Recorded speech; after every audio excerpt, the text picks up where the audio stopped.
When we bring a dog home, we make an unspoken promise. A promise to be their entire world, their playmate, their protector. We plan for a future filled with countless games of fetch and cozy nights on the sofa. For 10, maybe 15, or even 20 incredible years. But there's a final part of that promise we often don't talk about, the promise to be their comfort when their journey comes to a close.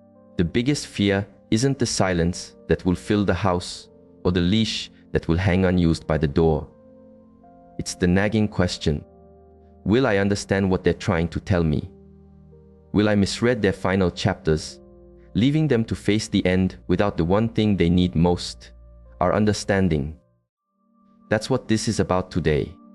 I want to walk you through 10 messages, 10 ways your dog might be trying to communicate that they're getting tired. This isn't just a list of symptoms, it's a guide to help you listen, really listen, so you can honor that very first promise right up to the very last moment. And along the way, you'll hear how others have navigated this path, so you know this road, though difficult, is never walked alone. So tonight, pull your old companion a little closer. We're going to learn their quiet language together, because each of these signs is simply their way of whispering, "My journey is almost over. Please stay by my side." Let's start with the foundation of their world, their legs. The first message you'll often see is in their walk. Those trusty legs that carried them through every adventure, that dug holes in the garden and bounded after squirrels, begin to falter. You might see a hesitation before they jump on the couch, or a sudden stumble on a familiar path. Maybe their back legs seem to drag, or they move with a stiffness that wasn't there last month. This isn't just old age making them clumsy, it's their nervous system and muscles sending a clear signal the energy is running low. Studies confirm that a dog's gait slows dramatically in their final phase, much like a dancer who can no longer find their rhythm. It's tough to watch, I know, but we can turn our helplessness into help. Lay down non-slip mats, build a small ramp for the bed, become their steady presence when their own body can't be. By supporting their physical frame, we're not just preventing falls, we're preserving their dignity. And while you observe their steps, pay attention to their core, because the next message comes from within. Their internal furnace starts to struggle, either burning too hot or too cold. As a dog ages, the delicate system that controls their body temperature loses its precision. You might find them seeking out patches of sunlight on a cool day, shivering despite being indoors. Or they might be panting heavily in a room that feels perfectly comfortable to you. Their body, which once adapted effortlessly to heat and cold, now has to work much harder. The bed that was once their heaven might suddenly feel drafty or too stuffy. They are not being difficult. They are chasing comfort their own body can no longer provide. This is a direct request for help. So, you give them a softer, warmer blanket. Move their bed away from open windows. On hot days, a cool, damp cloth on their paws or a fan pointed in their direction can be a gift. You are essentially becoming their thermostat, offering them the balance they are desperately trying to find. And as this internal balance wavers, another, more visible sign often appears. The food bowl doesn't get empty anymore.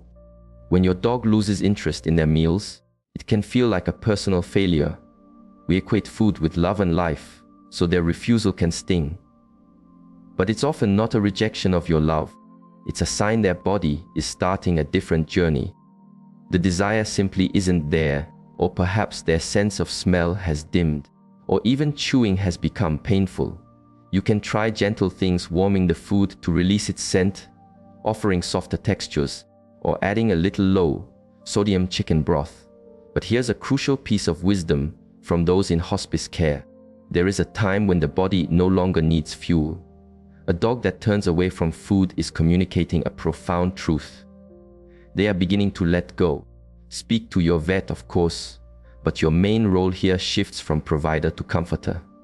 Accept that letting go is sometimes the kindest form of love, and where appetite fades, thirst often follows. That's the next message. The water bowl remains full for longer and longer periods. The primal instinct to drink is one of the most fundamental signs of life. But as a dog's organs, particularly their kidneys, begin to shut down, that internal signal for thirst grows faint. A dog who once lapped up water greedily after every outing might now ignore the bowl completely. This isn't forgetfulness, their body is gently closing down shop. Dehydration can hasten their decline, so you can offer water from your hand or add it to a small, soft treat. But again, this isn't about forcing them. It's about understanding the message. Their refusal tells a story of a body winding down. Your role is to offer comfort, not just liquid. And as they take in less, their body will start to show it in another powerful way. Their physical presence starts to shrink.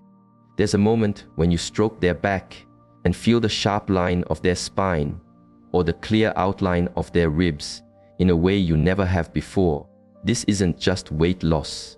It's as if their body has become a leaky vessel, no longer able to hold on to the life and nourishment you pour into it. Their muscles atrophy, their face might look hollowed out. You can offer high-calorie, gentle foods, but understand that their system may no longer be able to process it. This is one of nature's most direct signs. Instead of fighting it with more food, fight their discomfort with more softness. Pad their favorite spots, cover them with a light blanket, and give them the warmth of your touch. Their body might be diminishing, but your presence can fill the space. As they grow lighter in body, they will also grow quieter in spirit. Next, you will see their interest in the world around them begins to fade. The familiar spark in their eye when you pick up the car keys or the happy dance they did for their favorite treat starts to dim. They may sleep right through the sound of the doorbell or the arrival of a favorite visitor. They aren't being anti-social. They are conserving every last bit of energy. Their world has shrunk down to their bed, their water bowl, and you. This deep rest is a necessary part of their final transition. It can be jarring to see so much stillness in a creature once so full of motion. Your job now is not to entertain them, but to join them in their quiet. Sit on the floor beside them. Read a book. Let your calm, steady presence be the only stimulation they need. It tells them it's okay to rest. I am right here. And in this state of deep rest, they may lose their grasp on something they've held onto their whole lives. It's one of the most humbling signs when they lose control of their bodily functions. For a dog that spent its entire life being house-trained, having an accident in their own bed can be confusing and distressing for them. Please understand, this is not a behavioral issue. The muscles that control their bladder and bowels are weakening, or they are simply too exhausted to get up. Your response in this moment is everything. React with grace, not frustration. Keep them clean with gentle wipes, place absorbent pads under them, and speak in a soft, reassuring voice as you tidy up. This isn't just about hygiene. It's about protecting their dignity in a moment of vulnerability. It's one of the purest acts of selfless love you can offer. And when the body shows this level of weakness, sometimes it can lead to moments that feel completely out of your control. This can be one of the most frightening signs, when their body is seized by tremors or convulsions. This can happen as their organs, like the liver or kidneys, struggle to function, sending toxins through their system that affect the brain. Your calm, quiet dog might suddenly begin to shake uncontrollably, their limbs stiffening. It feels terrifying because we feel utterly powerless. But you are not powerless. You are their anchor in the storm. Move sharp objects away from them. Lower the lights and turn off the TV. Speak to them in a low, soothing tone, not to stop the seizure, but to let their spirit know they aren't alone in the chaos. And have an honest conversation with your veterinarian. Sometimes, the most loving act is to give them the gift of peace, a final kindness that releases them from suffering.